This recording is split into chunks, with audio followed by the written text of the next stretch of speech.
Okay, well, thank you guys for coming to Community Conversations on Death and Dying. So tonight we have a speaker and a facilitator that you guys are probably familiar with if you've read this article in the paper, but they deserve a brief introduction. Deb Rivey comes to us from the oncology Audit community. She's a social worker there and has worked there for 5 years. She's a dear friend to me, but she's also very experienced in working with people through cancer diagnosis and also facilitating group discussion, and has a lot of empathy for that position. So we're really glad that she's here helping to speak tonight. And the facilitator tonight is Kit Jackson, RN, and she is the owner of Hospice of Missoula. She's been a nurse for how many years? 22. For 22 years.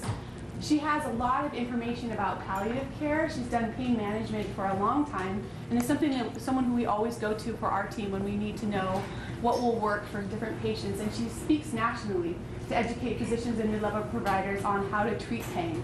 She's also my mom, so I think she's awesome. So I'll turn it over to them today. We're going to be talking about a natural death and what that looks like. So the way that this goes is that we'll give the speaker and the facilitator about 15 minutes to a half an hour to do their piece, and then we open it up to conversation so that you all can participate and ask any questions that you have about what we discussed here or anything about end of life. I want you to be sure that you know that no questions are bad questions. You can ask anything that you'd like.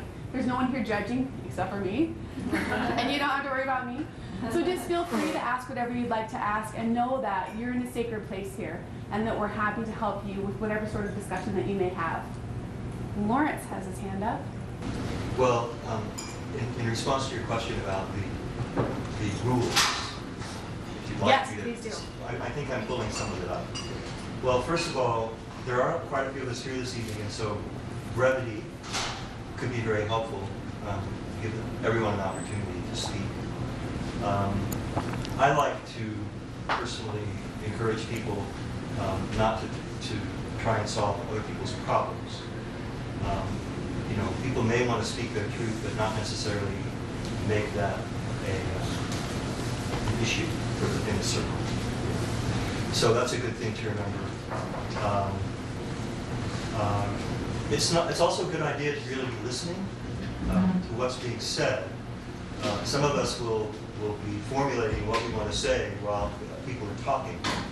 And it really is better to try and be spontaneous rather than be thinking about what you want to say next, because you're going to miss things.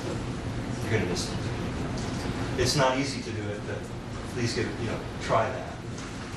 That's 3 things. What's the 4th thing? There's one Speak more from the thing. heart. Most important. All right, so without further ado, the floor is yours. Oh, one last thing. This is filmed by MCAT, so if anyone has, a problem with being filmed, if there's a search warrant for you, feel free to let us know. We'll make sure that you don't get filmed. But it is available then for you to watch if you'd like. Sorry. Okay. Well, first, my piece is probably going to take more than 15 minutes, so I'm just letting you know ahead of time. But I want to thank you all for coming tonight to participate in this conversation. And what I wanted to talk to you about are a couple of documents, advance directive, and I'll explain what that is, and then also a document called a POST. And along with this, I'm going to tell you a story about a patient encounter I've had.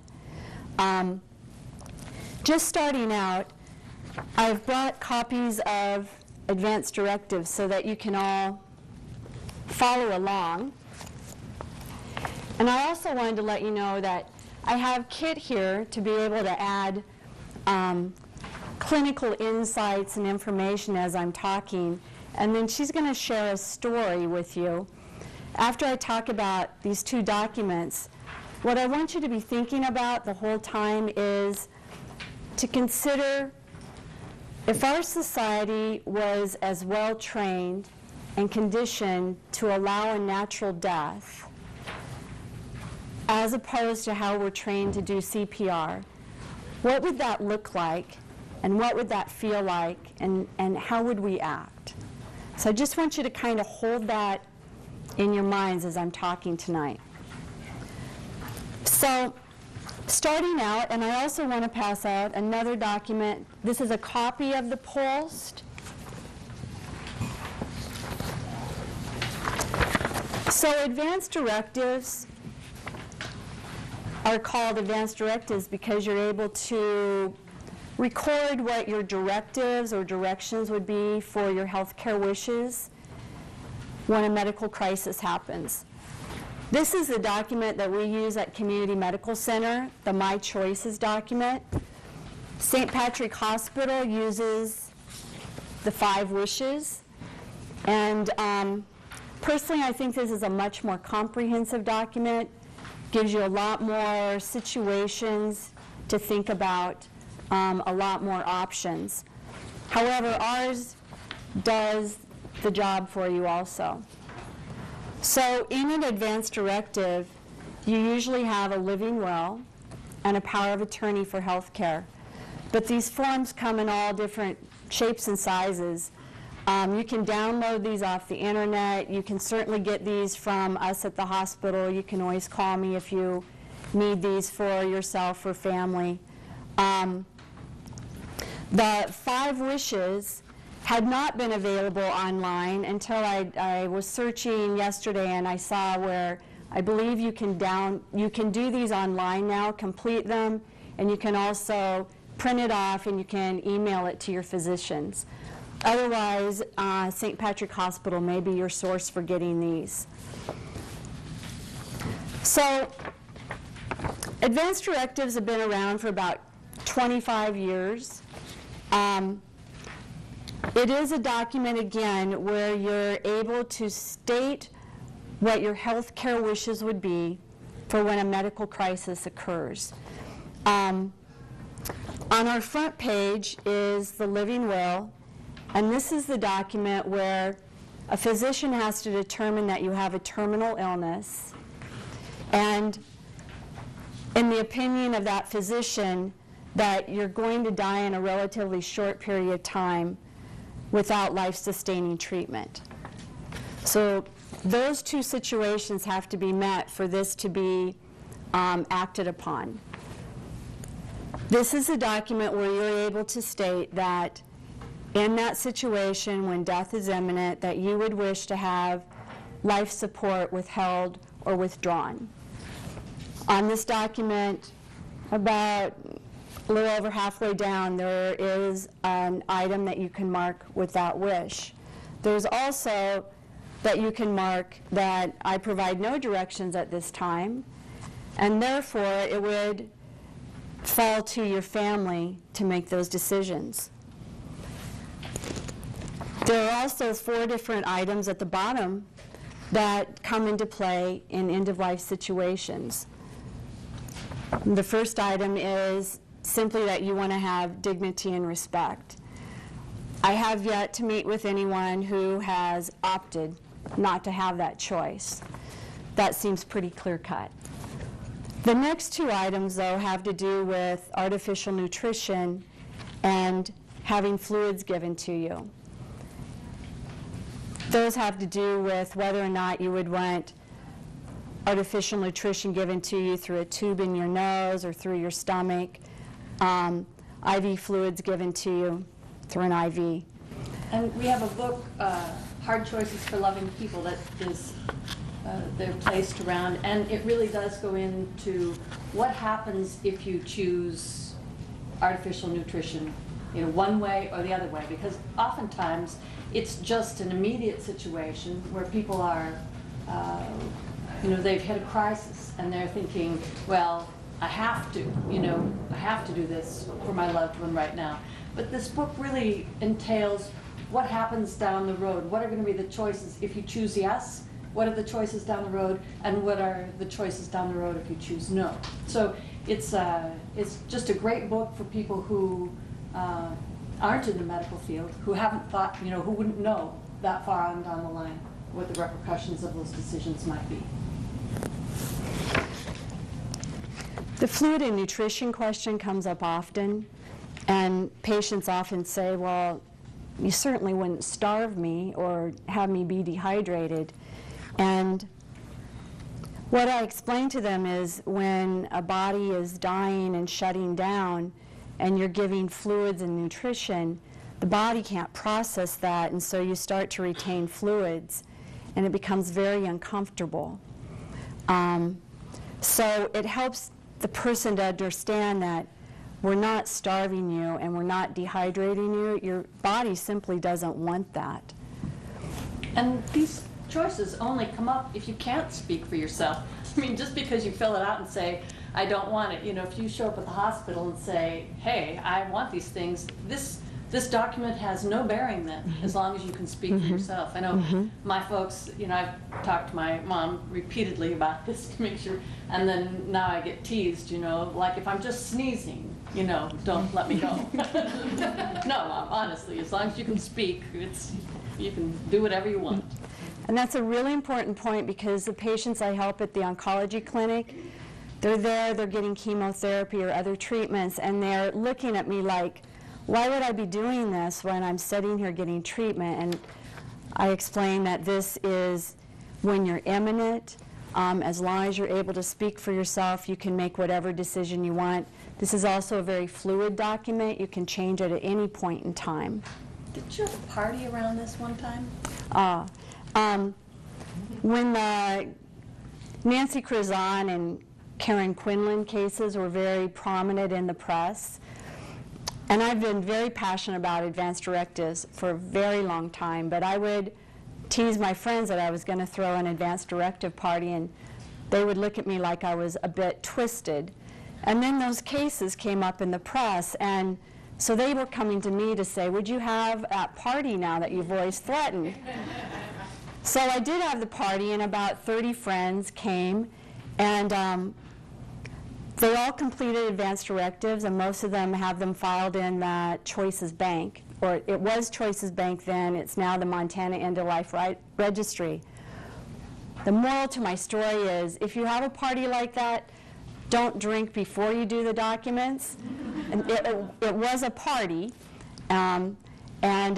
so we did things in reverse, and therefore by the time I got to the point where I could educate all of the friends about the documents, they were like way too happy, and it ended up turning into more of a kind of a shouting match with them all, directing them how to complete this. The last item down at the bottom has to do with antibiotics, and this asks if you would want antibiotics to help treat a painful infection, but not to sustain life. And I guess the best example I can use is if a person had a UTI, a urinary tract infection, which can be very, very painful, that can be treated, but it's not necessarily going to prolong that person's life. Whereas if they had pneumonia, by treating the pneumonia, it actually could prolong their life. Whereas if you didn't treat that with antibiotics, the pneumonia may be what takes their life. Okay. So that's the living will. On the second page at the top is just some optional information. Some people want to put down their physician's contact information, their diagnosis, but you don't have to do that. It's optional. You can leave it blank or put a line through it. And at the bottom, this is a very important piece of the document, you're able to name powers of attorney or proxies or agents. It's all one and the same. These individuals are who can speak for you if you are assessed that you don't have the capacity for decision making. So at all other times, you're in control of those decisions. But if you lose that capacity, then that's when these people can step in for you. What I always counsel is that you want to choose these folks very wisely, because it's not always necessarily who you would logically think of. So if you're married or you have a partner, you may think, well, of course it's going to be my spouse to make these decisions. But oftentimes, a spouse may not be able to emotionally make those hard decisions that you want for yourself. So in some situations, it may be that you choose a good friend or a sibling, someone else that you know could do that. So I just always caution to make sure that you select individuals that you know could do the decisions you want and wouldn't do decisions they want for you. Because that's an issue. You know, if you have your advance directive filled out and you say, I don't want, you know, nutrition, I don't want hydration, I just want pain management, and your children, 3 out of your 4 children, honor that, the child who does not honor that is probably the one that will have their way, because it's a pretty litigious society. And when one person enters into that decision-making, that becomes very difficult for your wishes to be honored. So I'd say the most important thing would be getting your whole family on board with that everybody agrees, that they've all seen what your wishes are, they understand exactly what they are, and that they're agreeing to honor your wishes. Because it only takes one. My mom made me promise that if she has dementia, I'll tell her that she's already eaten. If she's hungry, I'll just be like, oh, honey, you've already eaten. Perfect. I'm the oldest. I think they'll listen to me. We'll see. I can share with you that fetal end-of-life care has become a well-intentioned standard. Many people, well, I take that back. Only about 20 to 30% of people have advance directives, and many of those people don't even know where they're at. So they may have them, they haven't told their family that they have them, family can't find them, or what also happens is people will fill these out, name their powers of attorney, and never discuss that with the family or the friends that they've selected. They haven't shared with them what they'd actually want. It's not only filling this out, but it's having a conversation with those individuals, talking through different scenarios that you might imagine that could occur. These documents are great because in Montana you only have to have 2 witnesses. There is a space for a notary, but it doesn't have to be notarized. So you're able to fill these out at home. You can have neighbors, you can have friends. You just don't want your powers of attorney to be the witnesses. I also say to stay away from family if you can, just so it's a very clean document. Again, this document can be changed at any point in time. You just want to make sure that if you do that, that you let your physicians know so that the previous document is voided. The last page has to do with just some more optional information. So this is just giving your powers of attorney more information about what you would want to have happen. I would say that one question that frequently comes up is about the organ donation. This document does not make that happen. Neither does marking your driver's license that you want to be an organ donor. That happens in a hospital setting, and Kit, you're an EMT, so I'm not sure what happens out in the field on an accident scene, but in the hospital, we're mandated that we have to contact an organ procurement agency to ask them if this individual would be a candidate for harvesting organs. That agency makes that determination. A whole other process happens. So I just wanted to make sure that you knew that just because you fill this out doesn't mean that that is necessarily going to take place. On the very last page, there is the application for the end-of-life registry. And this is a phenomenal tool for all of us. The end-of-life registry is virtually a bank of advance directives. It allows the document itself, not the application, to be scanned into a secured website. You'll get your document back within about 2 to 3 weeks and a wallet card with an account number on it that wherever you're at and there's internet access, and if you end up in an emergency room, If you have family with you or friends that are able to say their document is in the end-of-life registry, the healthcare professionals know to go look there. If they locate your card in your wallet, they can use your account number. We also have our own account number that we can get into it to the bank. But this allows us to have access to your documents without you having to carry these with you, because I can guarantee you no one carries these with them. They're not in your purses and they're not in your wallets. And it's pretty rare, really, that an EMT would scout through your wallet to try to find it, too. Pretty rare. Okay. I am leading up to the main conversation tonight, but I have to give you the background on these documents first. I guess one thing I'd want to add about the advanced directives is, in a hospice, we see sometimes where someone has an advanced directive, they have someone that knows that is the power of attorney, but then it is another family member that comes in and wants something different to happen, and that is honored in the hospital, is that other family member who is opposed will be honored because they're afraid of what may happen. And what we've seen to be very successful is handwritten information from the patient explaining why they want what they want. And so we've had a couple of patients who have done this, and it's been very effective. So just in a notebook, 2 pages of why I'm choosing this personally. Like, this is me, this is what I want, this is why I want it. If I haven't talked to you about it, I'm sorry I didn't, but these are my wishes. And to see that in someone else's hand, it makes it easier for people who might be opposed to respect that person's decision. So I would encourage you to have that available and to let your power of attorney know that that is available if someone might want to oppose what your wishes are. So I'm going to change this up just a little bit, and I'm going to jump into my story tonight. So this story involves a patient encounter I had at the oncology clinic, and I'm going to refer to this patient as Meg, just to keep the identity confidential. And I visit with Meg very early on in her coming to our clinic. And Meg, let's just say, is older than 60. And Meg has advanced cancer.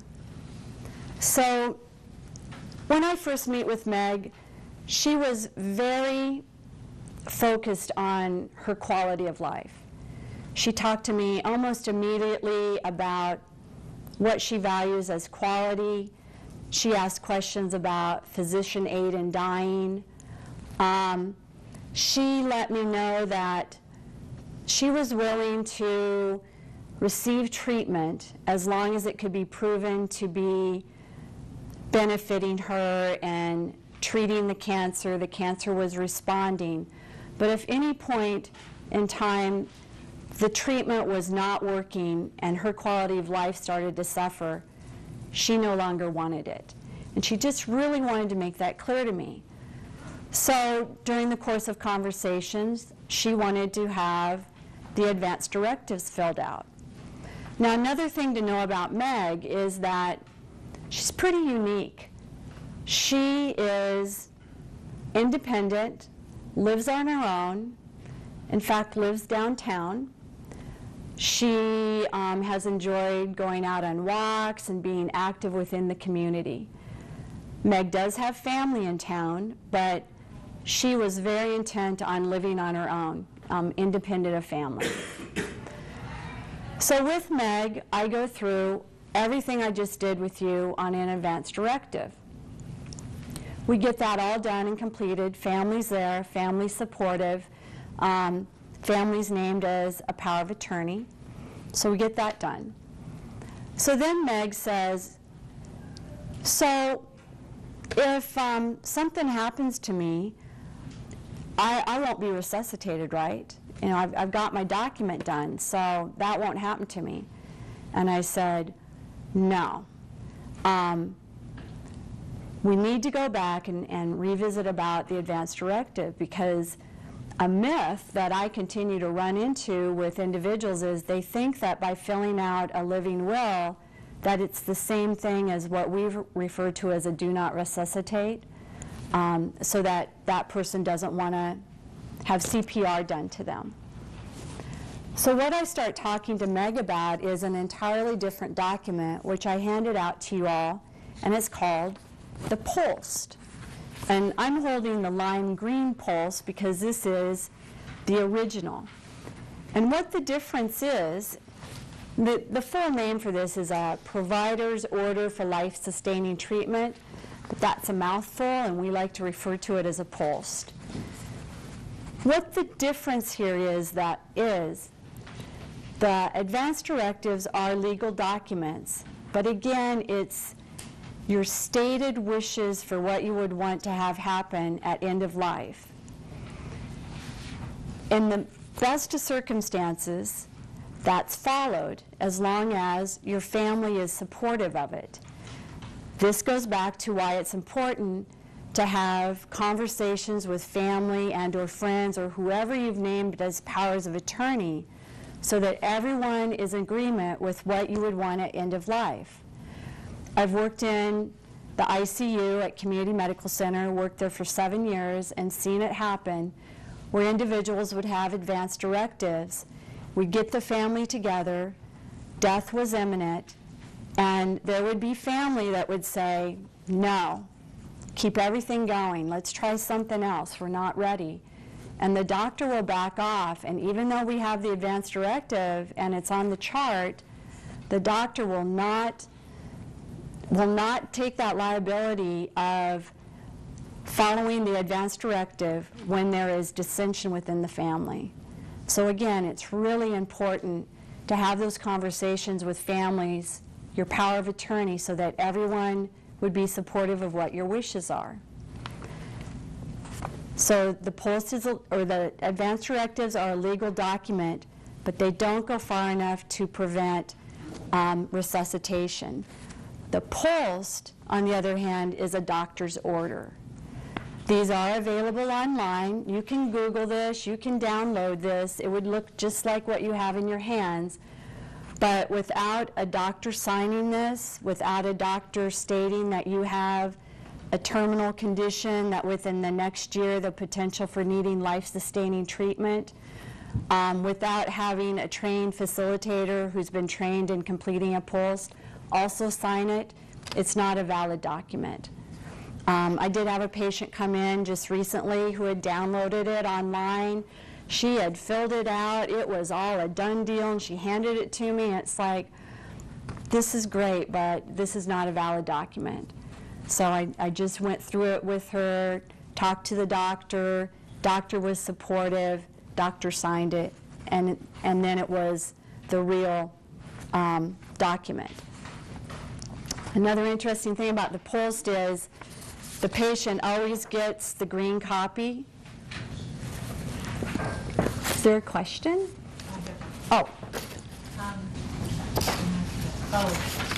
If the patient is unable to comprehend this, but it's already written in the healthcare proxy or the advance directive, can the agent then fill this out on behalf of the patient? Yes, there's a space right up here at the top.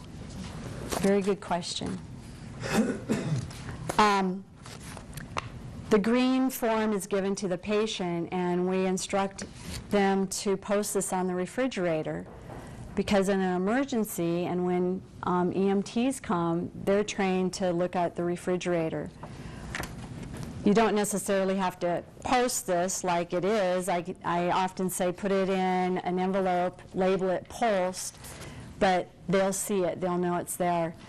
Different facilities, some patients in nursing homes, they may post this in different places, but emergency personnel know where to look for it. So, I just wanted you to all know what this pulsed is. So going back to Meg. Meg wants to ensure that she will not be resuscitated if she doesn't have a pulse and she's not breathing. So I bring this out, and we go through this very carefully, as I do with all the patients. What you start out talking about is right up here at the top, and asking the individual, if you don't have a pulse and you were not breathing, would you want to be resuscitated? Would you want CPR done with chest compressions, with mouth-to-mouth or ventilation? I also let them know that if CPR is done correctly, oftentimes there's going to be broken ribs. There may be lungs. Your lungs may be punctured.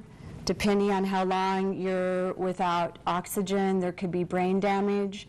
You may spend the rest of your life on a ventilator.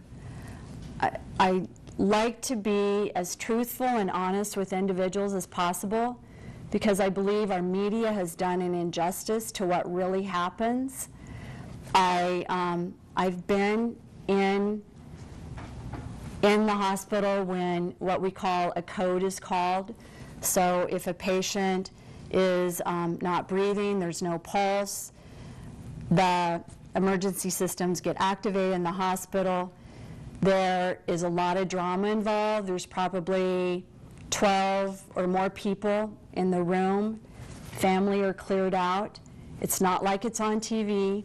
It's not all harmonious. It's not a happy ending all the time. It's not a clean room. There is a lot of chaos. I can let Kit jump in here. I just want you to see what the picture is. And in fact, 1 in 5 individuals who have had CPR attempted in a hospital setting and that they've been there 2 weeks, 1 in 5 of those individuals will live through it. 30% of those will be in a nursing home or a rehab center after that. So I like to be very realistic when I'm talking about the difference between CPR and full resuscitation. And the patients that I'm dealing with have cancer or they have serious blood disorders. Oftentimes they're of a senior age and they may have multiple comorbidities, other medical conditions. Those factors there just add up to the chances of a successful CPR attempt are not very high. Do you have anything? Yeah, I jump in here as a hospice nurse, and I'll just qualify that first. And because when you ask people, how do you want to die? Well, let's take men out of the equation. Let's just say, because we know what men say. We'll say, when you ask women how they would want to die, most women say, people would say, I want to die in my sleep. Just give me a heart attack when I'm asleep. And yet, when you get that very option, of dying from MI, people don't take it, and if you are in a situation where you have a life-limiting disease in the first place, you don't get to see what we see in hospice, how we're able to prolong the agony, we're able to prolong suffering for so long, and when people get an option to take this sweet goodbye, they don't take it because they have an option of staying around. And I know that people want to live. I mean, it's just such a driver. We all say we'd like to die in our sleep of a heart attack, but when it comes right down to it, we all want to live. And we want to live even if we are going to suffer many times. But I just throw it out there to ask yourself that question of, if I have the option for that sweet goodbye, would I take it?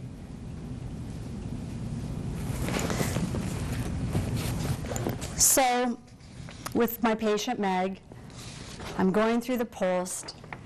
The next section, as you all can see, it talks about treatment options.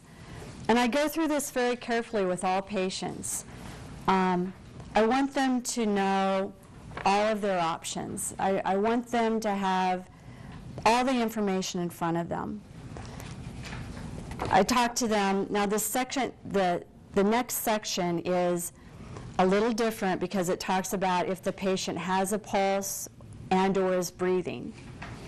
So it first talks about comfort measures. And you're basically saying that you want to be treated with dignity and respect. You want to be kept clean, warm, and dry. Reasonable measures are made to offer food and fluids by mouth.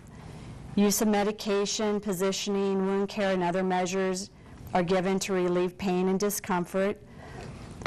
You're saying that they can use oxygen, suction, and manual treatment of airway obstruction as needed for comfort. But this individual does not want to be transferred to the hospital for life-sustaining treatment. They would agree to transfer only if comfort needs cannot be met in current location. I think you might be getting the understanding that as I'm doing this with patients, this takes time to do, and these are asking really hard questions of patients. So upon the completion of these, this is a person who's really had to think this through. Therefore, again, going back to that question I planted in your heads at the beginning, thinking about natural death, just keep thinking on that. The next item is limited additional interventions. In addition to the care described above, use medical treatment, IV fluids, and cardiac monitoring as indicated. Do not use intubation, advanced airway interventions, or mechanical interventions. May consider use of less invasive airway support such as CPAP or BiPAP. Transfer to the hospital if indicated, but avoid intensive care. And then the next is full treatment. So in addition to everything that we've just talked about, this person would agree to have intubation, advanced airway interventions, mechanical intervention, and cardioversion. Transfer to the hospital if indicated, and include intensive care. The next two sections talk about antibiotics, which I talked about in the advanced directives, and also about feeding tubes. The last section is just information that I discussed it with the patient, area for patient to sign, doctor signs, and on the back the trained facilitator signs, and you mark about advanced directives. So at this point, back to my story, I've talked to Meg. I've spent a great deal of time with Meg going through all of this in addition to advanced directives. Meg has given a great deal of thought to what she wants. Okay, so let's go forward 3 to 4 months. I see Meg again in the clinic. Meg asked me to come over. Meg says to me, Deb, can you help get me another one of those pulse bracelets? Mine fell off. And I said, Meg, I never helped you get a bracelet. There is a bracelet that you can get through the state that will say pulsed on it. It costs the individual $23. I had not done that with Meg. So I knew that she didn't have one, and I'm thinking, what's she talking about? And she says, well, 3 or 4 months ago when I was in the hospital, they put on that pulse bracelet. This is a DNR bracelet that a patient would have in the hospital.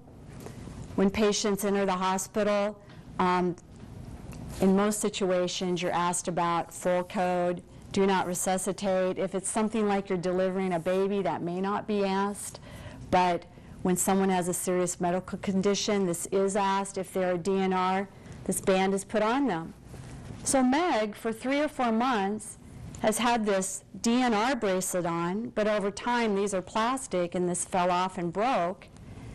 So Meg has been walking around downtown thinking that she is so well protected because she has her pulse bracelet on. And of course, if something happened and she went down in the streets and there was no pulse and she wasn't breathing, the citizens that came upon her would see this and would respect her wishes, and she wouldn't be resuscitated. Well, the sad truth of the fact is that the public doesn't realize what this is, let alone what a pulsed is, and Meg wouldn't be carrying this pulsed. Now, I do tell everyone when this is completed that you need to have this on you at all times. Meg, again, is a very unique situation. I have very few patients that I fill this out with them, and they're living independent and walking around downtown and very active in the community. Meg is very unique. The reality is of Meg carrying this with her in her purse, and her going down in the streets, and some citizen coming up, someone in the public coming up on her and looking for this, that's not going to happen. Ambulance gets called, EMTs come, they don't look for these either. Usually what happens is an individual is terminally ill, they're most likely bedbound or they're homebound, family are around, EMTs get called, they're not breathing, there's no pulse, there's panic, EMTs come, family are able to say there's a pulse, EMTs provide comfort. They won't do CPR. But that isn't the situation with Meg. So what I do with Meg at that point is we do talk about getting a bracelet, but what Meg talked to me about, and the reason that I'm here tonight, is Meg said, would you please educate the public, start somewhere, start somehow to let people know what a pulse is, and that there are people who want to be allowed to die naturally. And so that's the reason that I'm here tonight, because of Meg and because of her request to start getting the word out. And I wanted Kit here because I had shared this story with her, and she had then shared a story back with me about an experience that she had this summer. And I wanted I wanted Kit to share that with you. That will just illustrate what natural death might have looked like. Pat and I were driving on I-90 going east this summer, and I was driving. Pat says, thank goodness, because we were going really fast. And I saw a car coming from the other two lanes in the air, spiraling, and things falling off the car, and people being thrown out, and it was coming right at us. And I said, whoa, whoa, whoa, incoming car. And luckily for us, we got in front of it. The car hit the side of the road and bounced back into the median, and the two people who were inside were thrown out. So Pat called 911 immediately, and right then we were the first people there. I found the first man in the ditch. Someone else was with me. He said someone else is on the other side. I looked in the car to see if there was anyone else. Pat took the first man. I found a woman who was just, her legs were over her head. She was missing her eye. She was gashed through her legs. She was bleeding out of her mouth, but she was trying to talk. And by the time, and she's laying in the gravel, and she's trying to get her legs down from being behind her. I mean, she was horribly mangled. There was just, I didn't think there would be any chance of survival for this person. And she finally did, with a big push her legs back down, and she was gashed and bleeding profusely. And other people then came, and there was a lot of shouting of people like, get her on her side, and get somebody to, what's her pulse, what's her, what are her respirations. Everyone who was there had, we had nothing. We didn't have we didn't have any medical equipment at all. And yet this person was trying to speak. And I was overwhelmed. As a nurse, and I've been an EMT, to see what was happening there, because I could see the struggle between the physical part of what everybody there was struggling to keep her doing what medically they had been trained or heard or seen on TV to do.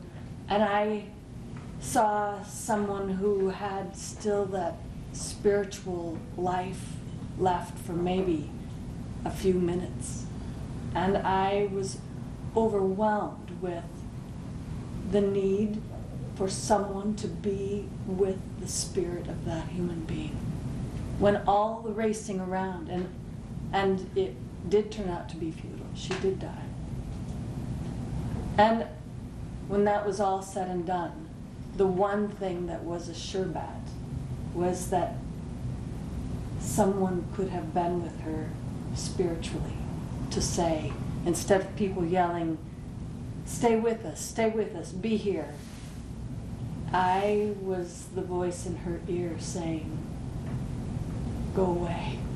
We'll take care of your body. But go to where you can be away from this.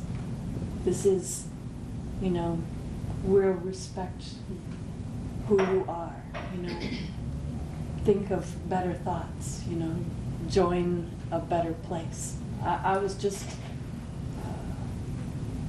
I was brought back to all of those situations in hospitals and nursing homes and places where people run to do that physical thing, and no one is there for the human spirit of that person. And it just left, we were both just traumatized for days after that. And, I kind of made light of it after a while. I'd say, the two medical professionals you don't want at a scene like that, it's an oncologist and a hospice nurse. Because we were really no good at all for these people, but both of those people did die there, and it just brings back that real need to be there for each other as human beings. And with all the medical experience, I would just say it's still the most important thing.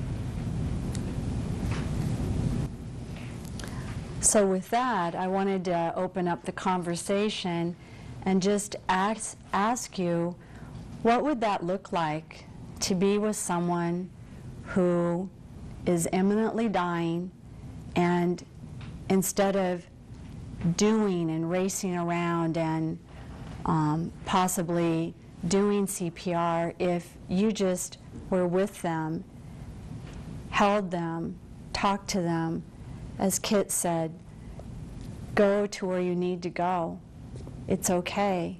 If it's family, we love you, we want you to go, you don't have to stay for us. What would that look like? What would that feel like for all of you?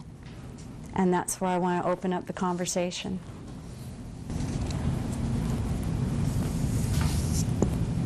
I know so often people say, well, I know that they're dying, but what am I going to say? What would I do? And boy, my go-to is thank you.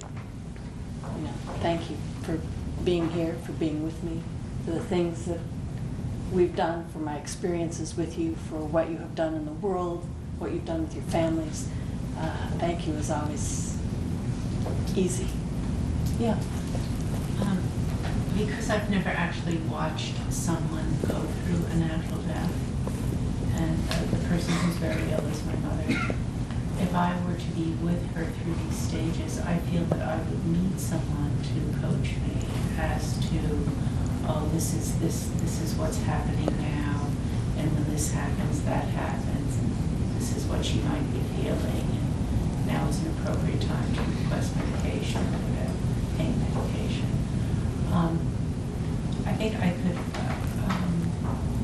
emotionally attend to the situation and be supportive, but definitely the information gap would be enormous.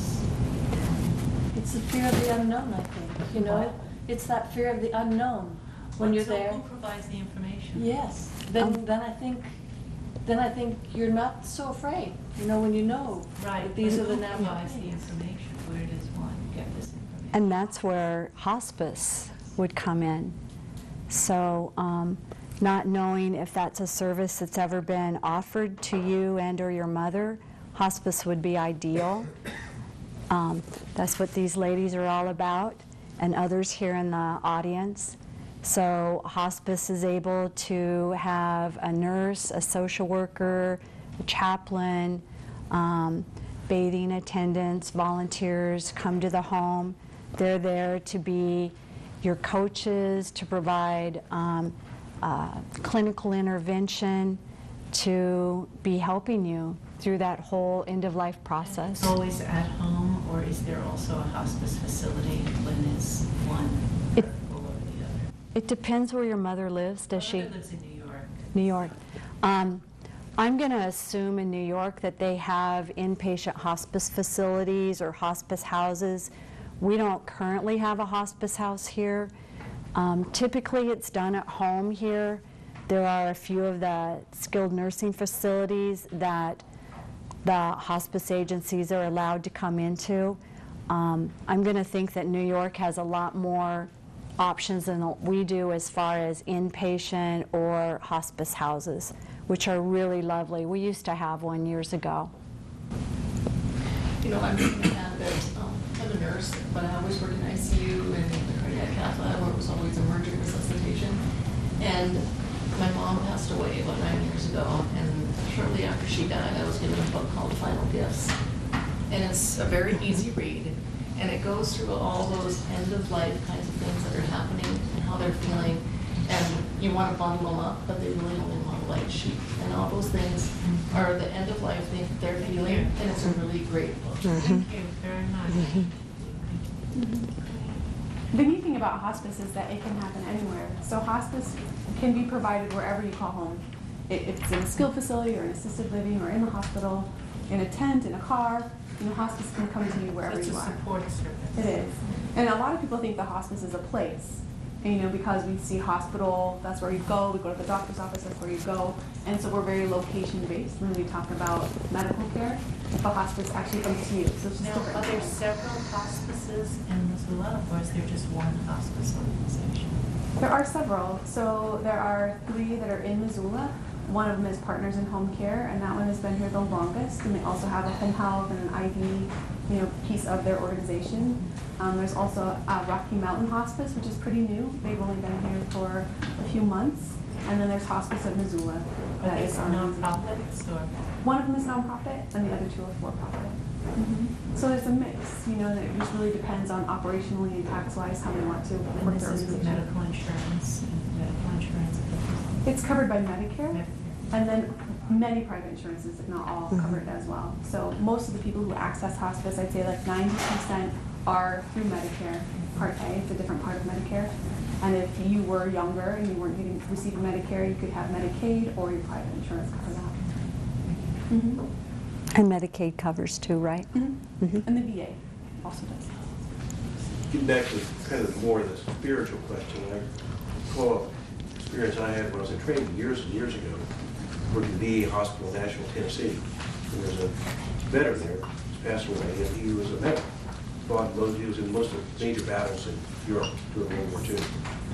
And he said, as a medic, the 3 most important things he always had with him when he went out to the battlefield to take care of the wounded soldiers was in reverse order of importance: a tourniquet, lots of morphine, and the Bible. He says he used the Bible more than any of the other 2 things. It was kind of what Kid and I were involved was a one-off thing. Death was not a one-off thing for this guy. He saw it all day long. And he said, you know, the most important thing I did was help the people that I knew were going to die soon. And sometimes it's the Bible, sometimes it's something else. He was kind of a precursor of hospices in a very special, very dangerous place.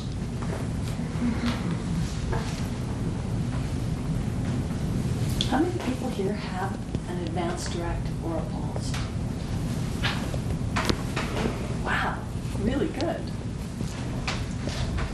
We're an anomaly. And I have a question about pulse. Deb, you used the language that somebody must have a terminal condition to have a pulse. And I had a question about that myself. And the answer I was given was that anybody can get a pulse. If you're a 25-year-old who just doesn't lead in the attempt of CPR, and you have a physician who will sign that agreement, that you can have a pulse as well. So now I'm just kind of wondering what the real answer is, because it seems like such a disservice. It's so ingrained in our language to say resuscitate, but really it should say attempt to resuscitate. Because people have that expectation that, well, resuscitate means that it will be successful, and it's not always. But anyway, my question is about Okay. the pulse. Do you really have to have a terminal illness to have a pulse? Well, in the training, that's what we're taught, and maybe Dr. Beatty could answer this even better, but I think a 25-year-old would be very hard-pressed to get a physician to agree to sign the document if that person was healthy, no complicated, serious health problem. I'm not sure a doctor would agree to sign that. No, I remember once, a 30-year-old couple. The wife came in with an infection, probably fine. The husband came up and said, I want her to be do not resuscitate. I said, no, I'm not going to go along with that. I'm not sure what the dynamics were between that couple, but it seemed, rather bizarre. Obviously, I'm a little bit worried about that setting in what you're talking about. I mean, is that really an appropriate thing to do? Is that person, should I be assisting in suicide of an otherwise very healthy person? Mm-hmm. A lot of things young people get, they can be very, very sick. They can get resuscitated and then be okay. Mm-hmm. So, the pulse is main thing about people who have terrible medical conditions, get through it okay, well, they're still not okay. So I think you're going to get a lot more very strange situations in a young person. But there are times when a young person is appropriate. We've had plenty of experience with young people who have absolutely fatal leukemia. And there it is entirely appropriate. Mm-hmm. Mary, I think for a person like that, they would want to definitely have their advance directive done and have counseled their support people thoroughly on what they would want and not want in the event of an accident or illness. But doesn't it seem funny? I mean, I guess that comes back to the question of natural death. Like at any age, if you wanted to experience a natural death, shouldn't you be allowed to, right? I mean, so I was 20-something when I had appendicitis. I probably would have died for that. If that had been my choice, I should have been able to refuse that if I wanted.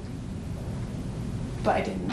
I'm really glad I didn't. But I just think when we're talking about natural death, and that's the topic, is to say, well, is it only for people who have terminal diagnosis that should suffer a natural death, or should be given a natural death, or should anyone be able to have a natural death? And that's weird, because we sort of go to it right now saying, no, only if you have a terminal illness and maybe you're old. Well, but the pulse has that criteria. Right, but I'm saying the pulse is built around that assumption. Right. Well, it doesn't say that, and there's nowhere on the pulse form that says you have to have a terminal. And it's not on the form, but it's in the training and the criteria that you have to know when it's appropriate and not appropriate. But it kind of goes back to the example that Kip made about the accident. We don't know the ages of those two individuals that were in that car accident, but what if they weren't that seriously injured, but injured to the point where they would be on a ventilator or have a tube feeding or paralyzed or a vegetable, if you will, on life support. And so, again, I mean, that example of that car accident, it's sort of like, well, so because they were 30 or 20 or whatever, and didn't have a cancer diagnosis or a life-limiting diagnosis, then we should resuscitate them, and perhaps they wouldn't want to be. I wouldn't want to be if I were in that situation. But they can still have an advance directive. It just won't be a physician's order to not. Right, but then we're all coming back to the whole point that an advance directive, while it's a legal document, if somebody disagrees with you in your family, it's not going to be honored, or it could be subject to argument, and therefore your wishes won't have been met because there might be a sister or a daughter or That's an uncle. I know. Well, no, except for the pulse. That's the physician's order. Right. But if a pulse can still be challenged by a family. So it's tricky. It's very tricky, and that's why it goes back to why those conversations are so important with the people that love you most and who are going to be involved in those situations. I had an experience with, my mother had a massive stroke, and she had her advance directive, and there was a no feeding tube, no resuscitate office, all the papers were there at the hospital. When I traveled from Montana out to New York, she had a feeding tube in her stomach. And when I started questioning this, I didn't really get a satisfactory answer, but would they have only been obligated not to put the feeding tube in if she was near death? Or does the feeding tube, would the feeding tube have been withheld if they thought she was not near death and she would recover from her stroke? See, who makes that determination? When to follow that order and under what circumstances? Do you recall if she had the capacity at the time that that was placed to make those decisions? No, she didn't know what was happening. But because of the stroke, she couldn't swallow. Were her advance directives present at the time? Yes. And did she have any family or anyone there that were Yes. advocating for her, and yet the feeding tube was placed? No, we came to the hospital and found that she had a feeding tube. Do you know at what point, like, was that done before family arrived, before the advance directive was made? The advance directive is on file with the hospital, Okay. and then she's in the emergency room. But this is the, regardless of this particular instance, it does make me wonder, under what conditions are the advance directives followed? Who determines that the person is near enough death that a lay person can't determine that? So who's determining that? To say, okay, now we start following these orders. I think it goes back to my point of, in the best case scenario, it'd be followed, but there are circumstances that I've seen, and like what you're talking about, where it's not followed. But it's too vague an answer, because who determines when it gets followed? Because I couldn't say she was near enough death to not put this, to put this. It gets followed when a person cannot speak for themselves. Then the person that they have designated as their... Right, and I'm the designated person, and who am I to say whether she's near enough death? I don't have the medical knowledge. Well, that's Well- where it should be a give and take between you and the physicians to decide whether or not to place that feeding tube. I see. So, I'm a physician, that's part of my job, is to try to come up with that answer. But the other thing that comes into play, which we have talked about, is sometimes, despite the situation being crystal clear, everything's signed, there'll be healthcare providers that will not want to participate in that. I can cite a couple instances of that happening for my patients in the hospital. The nurse says, I'm not going to give that drug. I'm afraid it's going to kill the patient. Well, the patient has all this time. They don't want that. I don't care. I won't give that drug. And that's that. It doesn't get given. So they try and get another nurse for the next shift, and that happens. So there are people that have very strong ethical, religious beliefs that they will not participate in something like this. And so that's yet a whole other layer on top of all these other things that sometimes comes into play. And it is a difficult decision, especially for physicians. Many times I've seen where there were advance directives that said no feeding tube, and the physician, the surgeon, came to the bedside of the patient with a family there and said, "What? You must put a feeding tube in. This person is going to starve," even though there's very little, brain activity. The person is really not responsive. But when it's put to you in that way of, well, you feel they're you going have to to die. concur. Absolutely, you're going to feel guilty if you don't do it. But you also don't have enough knowledge to make an informed decision. I think it's important to know the side effects. What will happen if I don't do it? What can possibly happen? What would the side effects be if I do it or if I don't do it? What are the pros and cons? What are the percentages of people that go on to lead a life of quality? What are the percentage of people who die? However, it does also go back to the point of the advance directive is that your mother had put down, and correct me if I'm wrong, that she would not have wanted a feeding tube. Your role as the power of attorney is to respect what your mother wanted. So it's about what she wanted. And she wanted not a feeding tube if she was near death, right? Yes. Right. Now so it gets back to, are you near death? But also, I have to even question, when she filled out this form 10 years ago, I don't even think she knew what she was agreeing to. Well, that's... Check the box and go through, and not the implications of each decision. There was no one educating, which I think is very common with advance directives. That's the role that I play, is assessing to make sure that the individual has capacity for understanding and they're comprehending the document. If I assess they don't, I can't have them fill that out. I can't assist them in that. Most people fill it out without the help of it. I think a lot of people don't know where to go to get that help. Right.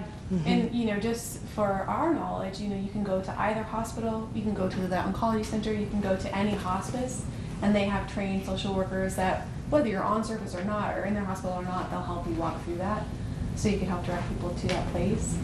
But the end story is that we're like all messy humans, and we really kind of bobble about trying to make the best decisions that we can. And that's just the deal. I mean, there's really no right or wrong answer, and we're all trying to do the very best that we can, given what information we have. It's just hard. It's complicated. Well, it's the power of attorney too for your mom. You should have the right to be able to demand that if somebody comes in and educates you, what is the underlying disease process, and what if I don't give her a feeding tube? What's her quality of life going to be like? What if I do? Because I know that she didn't want one if she's near death, but maybe if you give her a feeding tube, she'll live for 2 more years, but her quality of life will be horrible. That's what's happening. And so, what would she want? Would she want to be able to pass sooner naturally without that tube? With the knowledge, and somebody you could demand a palliative care consult come talk to you, or a hospice come talk to you, and find out, is stopping feeding, is she going to suffer? Right. Because most of the time they're not going to suffer. Your body doesn't need food anymore at that point. Thanks, Josh. Well put. Do you have a question? I do. Not about feeding tubes, but actual feeding. I understand that if a patient's in a hospital and is clear-headed and can state their wishes, they can request not to be fed or not to eat. Even if they couldn't feed themselves, they could say, I don't want to do that. And I imagine most health care providers would honor that. Is that correct? So what if a patient isn't able to state their wishes? I mean, I have a situation right now of a person who lingers. I mean, must be 70 pounds and just lingering horribly, but they keep feeding her and she eats a little bit that, drink, and it's horrible. But she can't state that she doesn't want to eat anymore. Can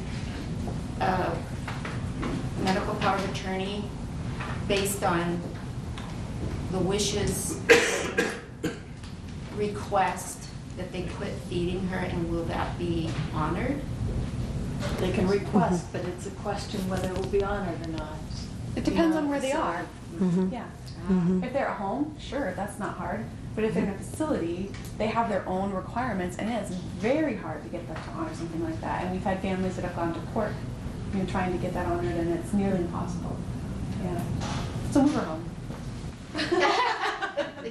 Because it's a lot easier in that way. But yeah, they need to operate under their own guidelines, and they are very driven in that way to get nutrition. Yeah. It's tough. You have a question?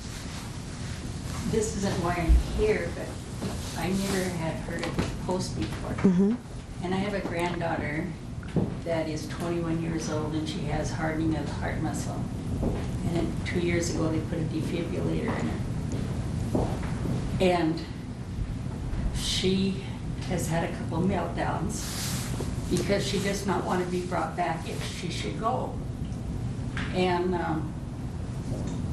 you know, we just think you're too young for that decision. So should she be someone that should wear that veil because she's out doing things and whatnot? I mean, that band on her arm, you think? I'm going to have this conversation with her. Or should I have that conversation with her? You said she's 21, She's now 21. so she's an adult. She would have the ability to have that conversation with her physician. Does she live in Missoula? Mhm. So I would just say that she should have the conversation with her doctor if she feels that strongly about it, and the likelihood that something could happen to her in the next year and that life-sustaining treatment might have to be provided. It would seem that she would meet the criteria. What do you think, Dr. Beatty? Yeah, I think it would be very individual which physicians would go along with that and which wouldn't. For a young person that, you know, might die of a fibrillation event, but it could be totally prevented. But, you know, it's a tough question. And, you know, is that the right thing for a physician to enter into? It's not really so much a medical decision, but she's saying, I'm tired of this. I don't want to be around anymore. So She didn't want the defibrillator put in. She has hardening of her heart, is that what she's got? I'm sorry? What is it that she has going on? I can't pronounce it anymore, but it's hardening of the heart muscle. She exhausted all of her treatment options, or she's chosen not to? Yeah. But we talked about maybe a heart transplant. But it's really, she hasn't done it recently, but boy, when she melts down, it's a hard one.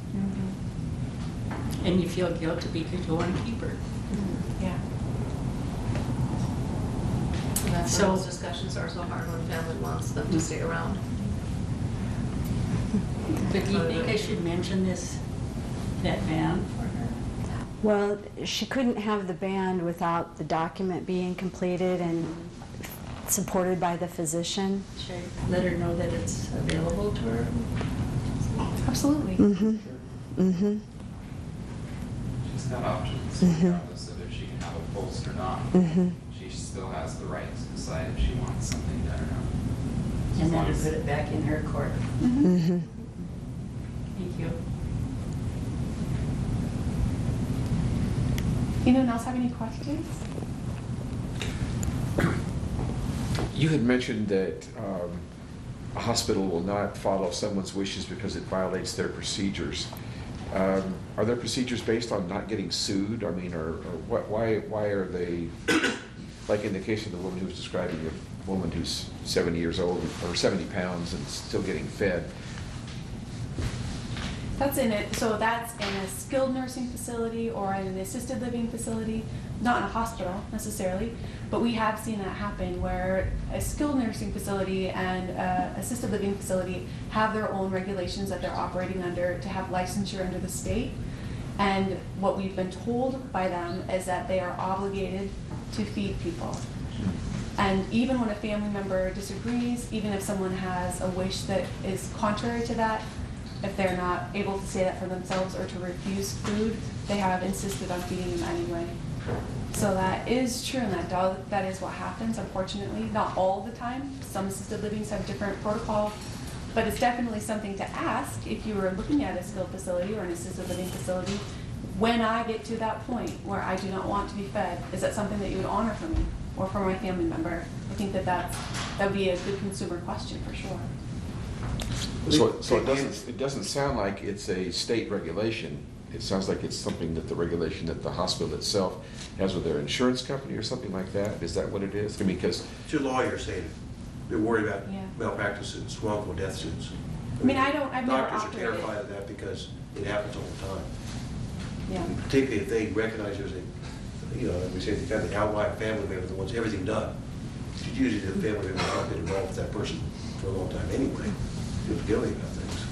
That that's the absolute setup for malpractice. And the hospital attorneys are saying, well, we got to be careful here. Yeah, I was involved in, as a professional to talk, in a legal case where a man brought his wife to the hospital who had terminal breast cancer, and he brought her in. She was dying when he brought her in, and she had advanced directives that said clearly, I don't want to be resuscitated. I want to be on hospice, and I want medications that keep me comfortable. And she went to the hospice, and the husband said, no, I want, you're not sustaining her life. I want her back in the hospital. And they brought her back into the hospital. He demanded tube feedings, and she got all of the life-sustaining measures that could be provided by the hospital, and she died in seizures 7 days later. And he was suing the hospital, the physician, the hospice. And my question was, who should be suing whom? He was the one who went against the advanced directives that she clearly stated what she wanted. He went against those, and now he's bringing suit against the hospital and everyone else for wrongful death. So you can see where that comes from. Wait a minute, so the hospital wouldn't honor her advance directive over his request? No, they would not. Because he was the designated person? He didn't even need to be he overrode They did it. it because they were worried they were going to get sued. Right. And they were right. On what? They For figured what? that out. What did they get sued for? They killed my wife. Right, right. Murder. Isn't it, I remember maybe 10 years ago, there was some question about St. Patrick's Hospital being a Catholic facility and restricting certain procedures or services because of its... Well, abortions. They don't do abortions. But what else? There's no There's OB, more. there's no OB ward there anyway, But there's more. We do have certain any facility can say, we'll offer this or we won't offer this, just like a store has, you have the right to refuse service to anyone. Right, but you know what it is that St. Patrick's does. this context, they have inpatient hospice, they have do not resuscitate, they have comfort measures only. So I don't think there's anything special about St. Pat's. What's the physician-assisted suicide in Montana that's not permitted, or Well, that's a whole different issue. I mean, that's, is that permitted in Montana? It's not illegal. And it's not legal. It's not legal and it's it's not not. mentioned. Right, it's So not it's- illegal, and it's Not not legal. legal. And Well, there you get in a situation which is wrong, with the situation that Dick just talked about. Someone had advanced directives, someone died. This is a case where, the family member sues. I mean, physician-assisted suicide, it's going to be that times 10. It's what? It'll be that times 10. I mean, the physician assists a patient dying, and the patient dies, and here comes the, the son out of the woodwork saying, oh my God, you just killed my mom. Well, yeah, that's what happened. It was what the physician did, led to the death of the patient as well. One So of it's the a real reasons tricky, it's it real tricky comes business. It comes up in Montana because Montana is one of the few states where suicide isn't illegal. And suicide is illegal in most states, which I've always thought should be punishable by death because then everybody would get what they wanted. But nobody's listening to me, so because suicide is not illegal in Montana, physician-assisted suicide is not illegal either. But it is not sanctified by the state that it is legal for physicians to assist suicide either. So the legislature is, it's a moving target right now. Too many people can't make up their minds about it. Because I'm a firm believer that we should have assisted suicide. Because I've got a problem that's gonna make me commit suicide by freezing to death or not eating either one. And I don't look forward to that, but it's my only alternative. Because I've got Parkinsonism. I've fallen 200 times in the last 18 months. And I'm not gonna live my life in a wheelchair.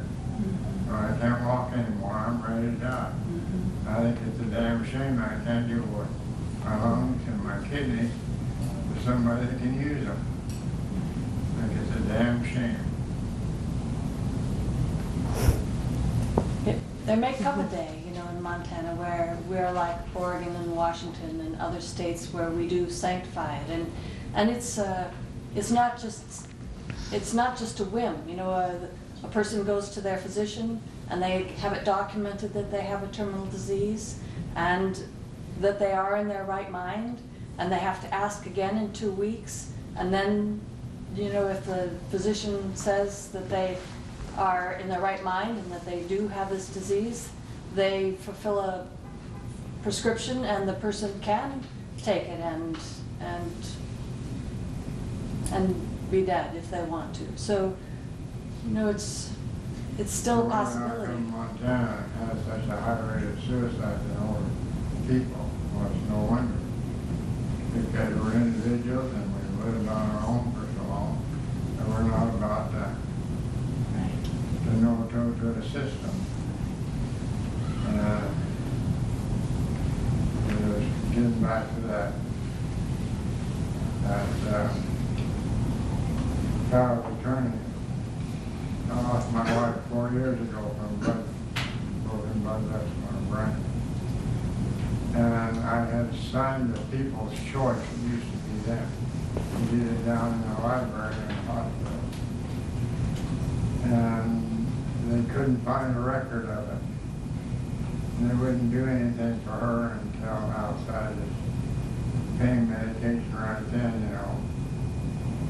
But then they did put a tube down there, and we had no tube, but they wanted to try 3 things. They said we can either operate, we can do nothing, or put her on a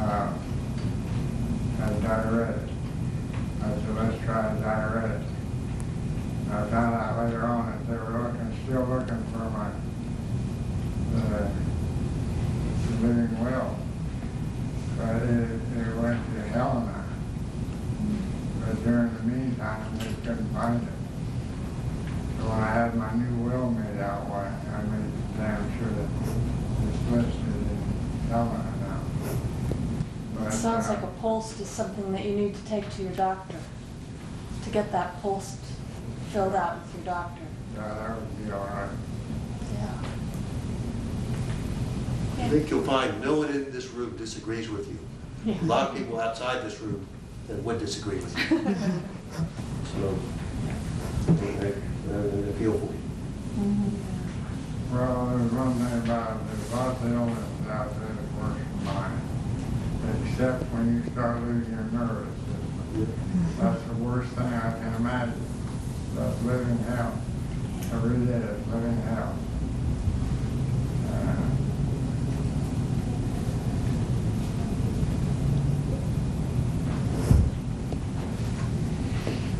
Did you have a question?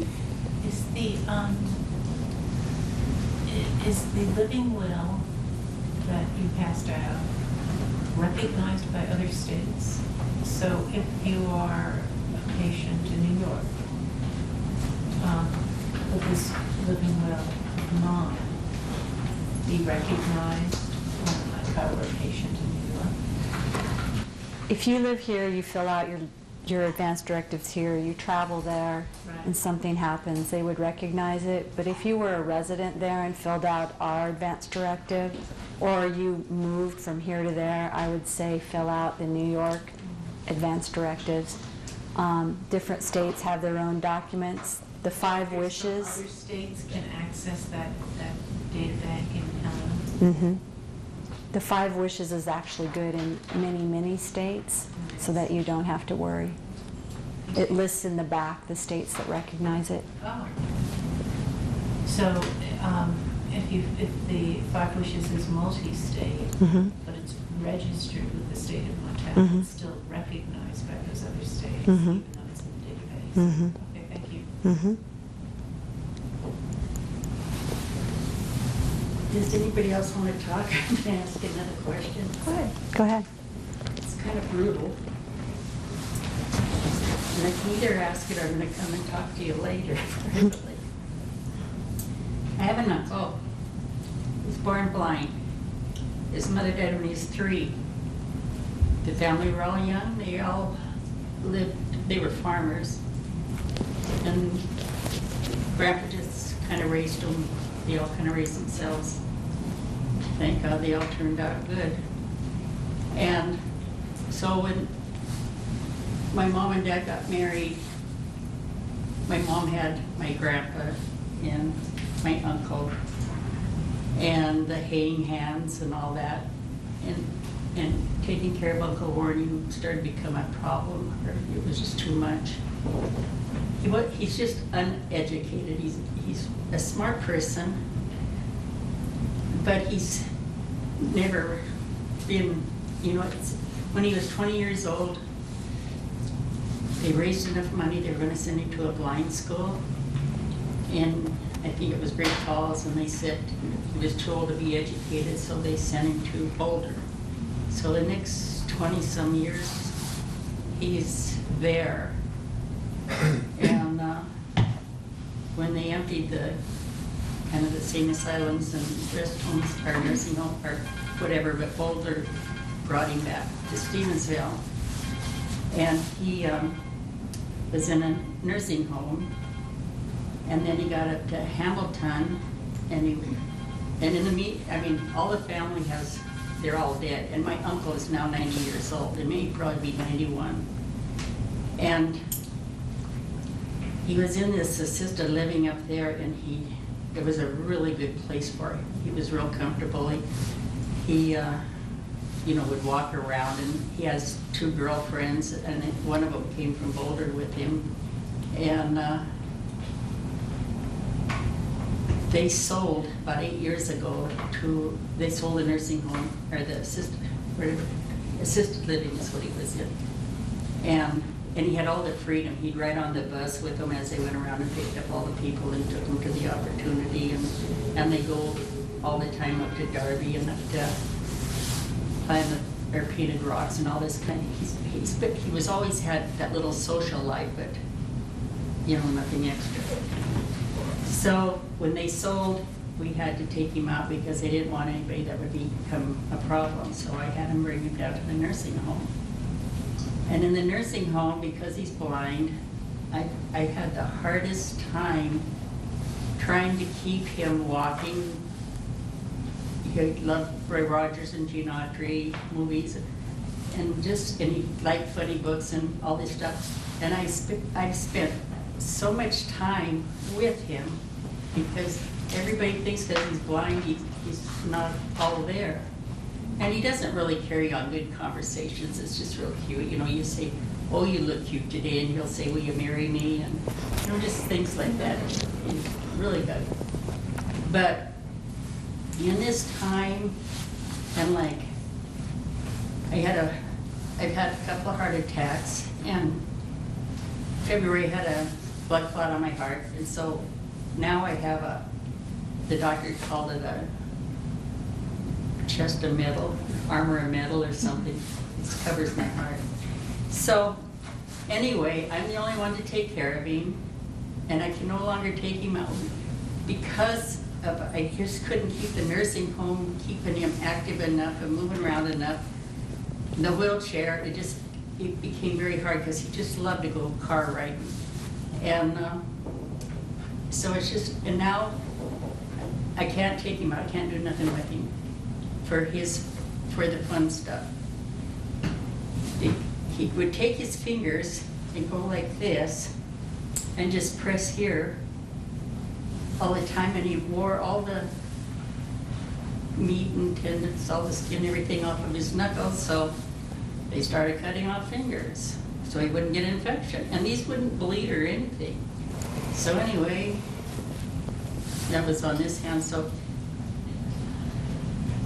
then that didn't really stop him from doing some things. So I guess the last time they took off some fingers, I really warned him. I says, well, if you guys can't do something, they'd say, oh, he doesn't do this, he doesn't do that.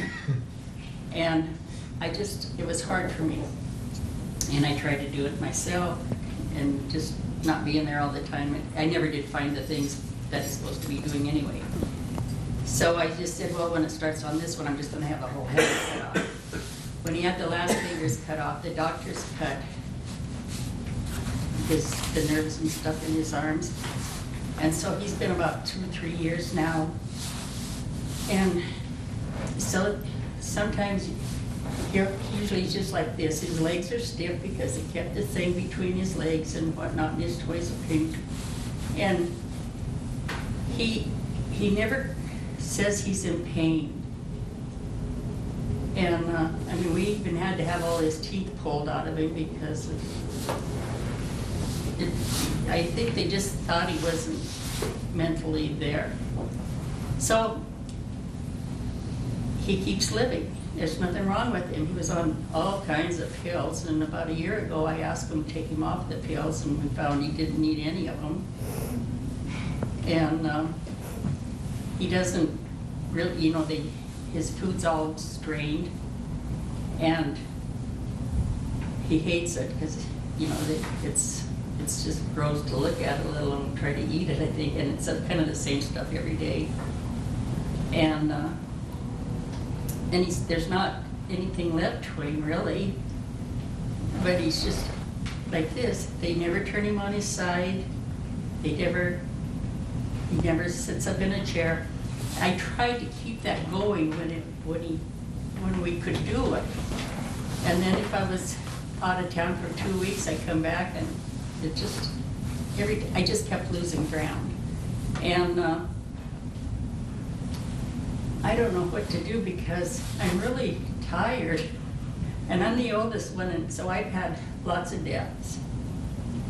And what I did with one of them that was 98 years old, when she was dying, I just said, Jesus loves me, because I didn't know what else to do with her, you know? And good thing. So that's kind of one of them, but I don't know what to do with my uncle. And I know how brutal it sounds. And he does want to die. He's wanted to die ever since he's been down here. He's been so lonely, and his whole life just stopped. And he wants to go with where his dad's at and his mom's at. And I also have a cousin in the same nursing home that has his leg cut off from diabetes, and So- he's been in the hospital a couple of times. Is he in a nursing home currently? And he's got a new doctor, because Okay. when I asked him for him to come off the pills, that doctor was very willing, you know, thought he could try that. I would say that he's probably where he needs to be right now.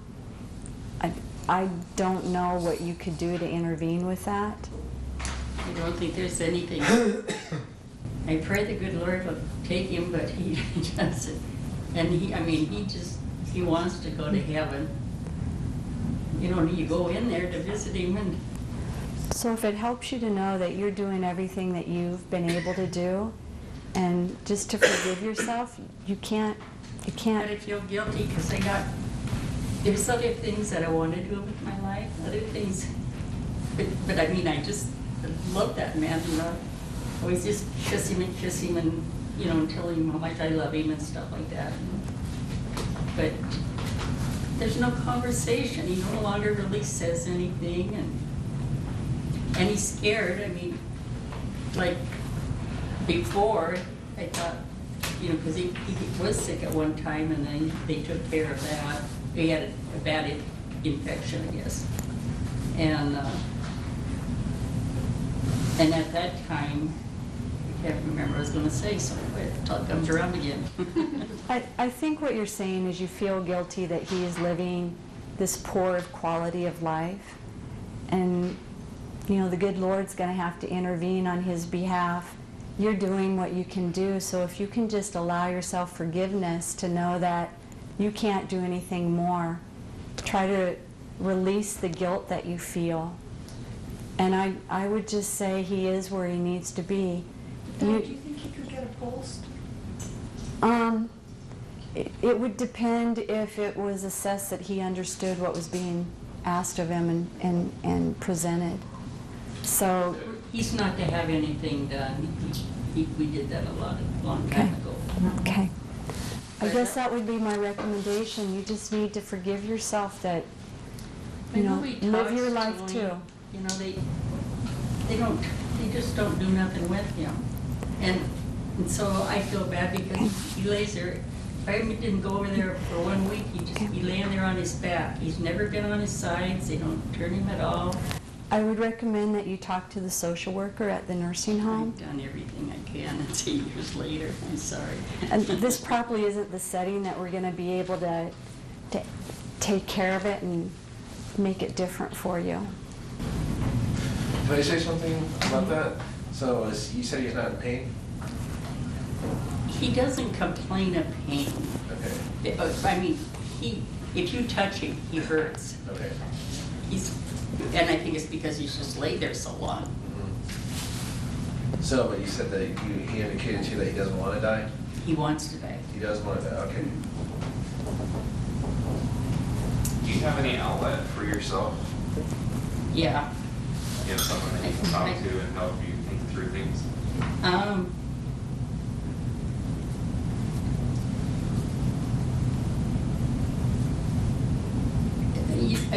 I've found nobody's interested this much later. Why don't we talk before you leave? Oh. And I might have somebody that you can meet with. Okay, thank you. Does anyone have anything else?